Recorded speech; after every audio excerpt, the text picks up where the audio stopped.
Firstly, heartiest felicitations to the management for arranging such a marvelous function on the topic which has a direct bearing upon the well-being of the society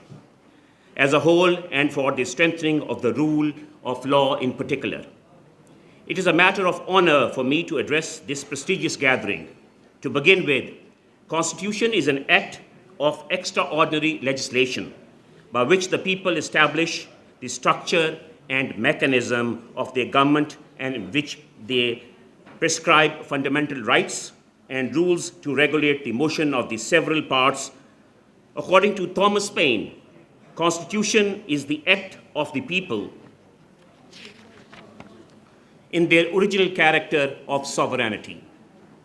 Thus, the Constitution of Pakistan, like any other constitution, determines the most desirable way for life for people of Pakistan and creates a government, organizes the government by creating three principal organs of the state, that is the legislature, the executive, and the judiciary, and defines their powers and duties and creates written boundaries for each of them. Justice Kayani defines the constitutional jurisdiction of the High Court in the words that it brings to a benighted morality, delight that never was on the sea or land, God in his heaven and all's right with the world. God was in his heavens even before the writ jurisdiction, but all was not right with the world. Consequently, if you are spiritually enlightened or inclined, you can say that the writ jurisdiction is the modern manifestation of the God's pleasure, and the God's pleasure dwells in the High Court. In short, while exercising constitutional jurisdiction of the High Court performs duties of divinity. Before the Constitution of 1956, the High Courts in Pakistan exercised jurisdiction conferred on them by Section 223A of the Government of India Act of 1935, which at that time served as the Constitution of Pakistan. Having parliamentary system of government in the country, the lawmakers, in order to demarcate the respective spheres of different organs of the state, have been dividing the constitutions in different parts, inasmuch in the first constitution of the country passed in the country in the year 1956, Part 9 was earmarked for the judiciary, and Article 170 thereof dealt with the powers of the High Court to issue certain writs. Likewise, in the Constitution of the Islamic Republic of Pakistan, 1962, Part 4, Chapter 5, and Part 5 and Chapter 3 related to judicature. In the Constitution of the Islamic Republic of Pakistan, 1973, Part 8 has been assigned to judicature. According to Article 175 of the 1973 Constitution, every province and Islamabad Capital Territory has its independent high courts. While following the principle that no person can be left remediless, High Court has been conferred with multidimensional, comprehensive, and effective jurisdiction under the Constitution to redress the grievance of a person who has no other remedy. It is of common knowledge that on the one hand, High Court has to deal with the matters arising out of the work and conduct of the authorities functioning in connection with the affairs of the federation, province, or a local authority by issuing a writ of mandamus or certiorari or prohibition. And on the other, it has to ensure the liberty of a person who has been detained by anybody without lawful authority by issuing a writ in the nature of habeas corpus. Simultaneously, High Court has to answer a query relating to the eligibility, competence of a person to hold a public office while dealing with the writ of quo warranto. Moreover, High Court has also the responsibility to ensure implementation of the decisions of the apex court of the country in terms of Article 187 of the Constitution of the Islamic Republic of Pakistan, 1973.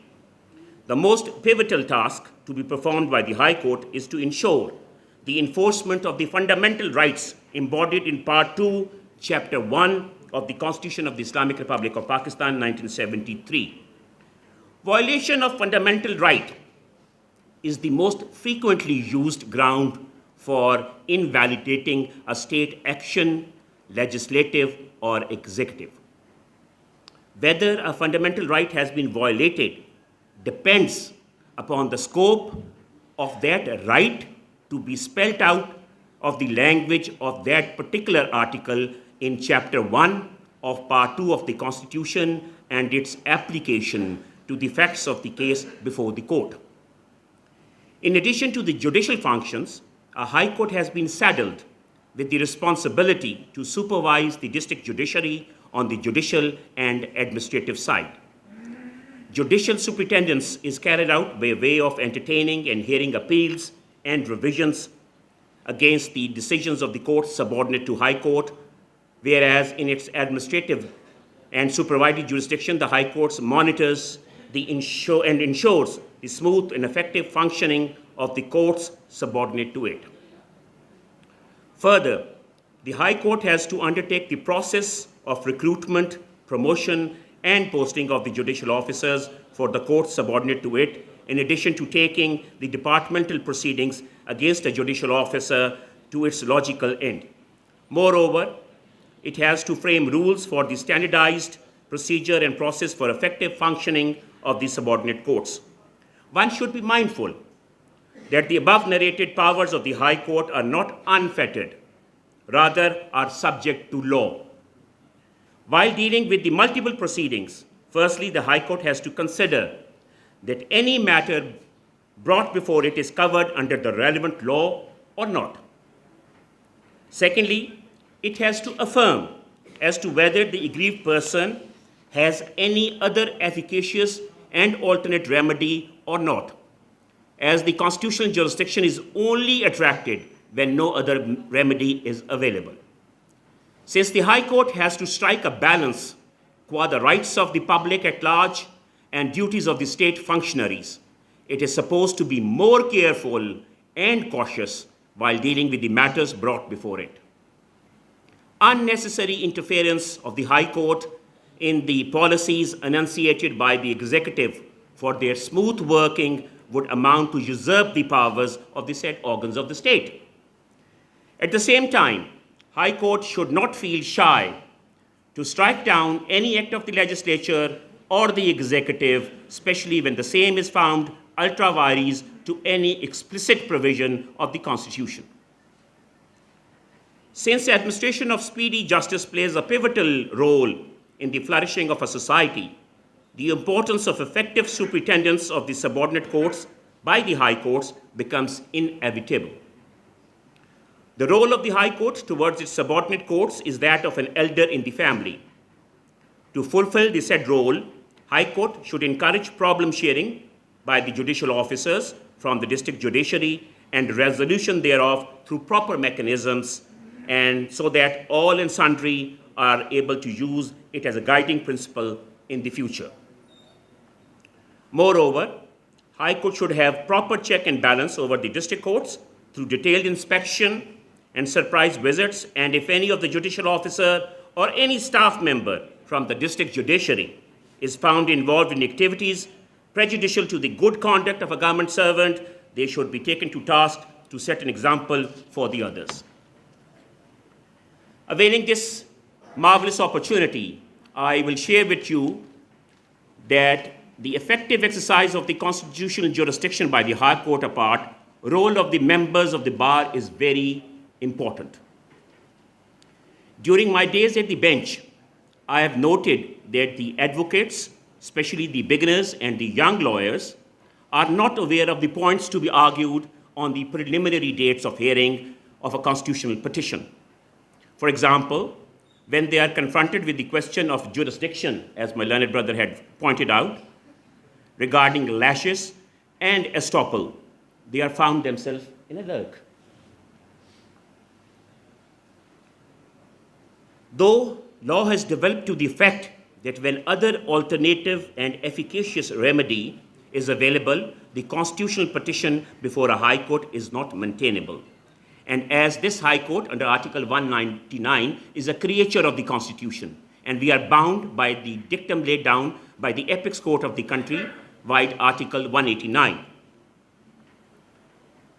Number of petitions which are filed on a daily basis agitating the matters wherein remedy of appeal, revision, or review has been provided under the law.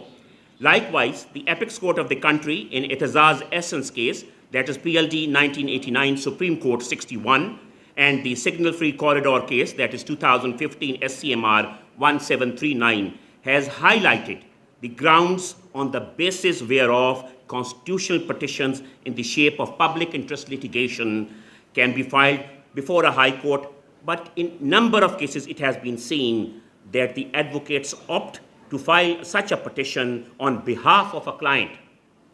who, in the garb of public interest litigation, wants to settle his personal vendetta. Even in constitutional petitions in the nature of quo warranto, the criteria has been laid down in the cases of Nisar Khan Khatak, that is 2021 PLCCS 140, and Muhammad Hanif Abbasi, PLD 2018 Supreme Court 114, is not being followed, resulting into wastage of time of the court. It is well entrenched by now that a writ petition involving the terms and conditions of a civil servant is not maintainable, but despite that, number of petitions are being followed in routine against the spirit of the decisions of the apex court of the country, as has been dealt by Khalilullah Kakar's case, that is 2021 SCMR 1168, and Ali Azhar Khan Baloch judgment, that is 2015 SCMR 456. It is also very important to highlight that number of lawyers are not aware about the difference between the report in para-wise comments in a constitutional petition and the written statement to be filed by the respondent in the event that constitutional petition is admitted to a regular hearing, despite the fact that the procedures of the writ petition is governed under the provisions of CPC. It has also come to limelight during my experience at the bench that the writ petition is only maintainable where a right guaranteed under a particular law has been infringed. But certain writ petitions are being filed in routine without caring for such a fact. The aforenoted problems can be addressed by the seniors, arrangement of conferences like this, and necessary training to keep the beginners up to date about the points to be considered before filing of a constitutional petition before the High Court. I have come to know that with some sincere efforts of the representatives of the bars, a research cell and a dispensary has been established in the High Court Bar Association, Bahawalpur. I hope this initiative would help a lot to the legal fraternity, including the new entrants. I have already instructed the senior additional registrar of this bench that our research cell and our research officers would be in liaison with your new research officers and would give them the guiding principles, how to search the legal queries. I conclude with the note that since the constitutional jurisdiction of High Court has great impact on the inter-se relations between the masses and the state, it should be daringly exercised in appropriate cases. Likewise, if any action of the executive challenged before the High Court is found to be unwarranted by law, the courts should not hesitate to impose exemplary cost to the delinquents. Once again, thank you very much for giving me an occasion to share my views with such an esteemed gathering. Thank you very much.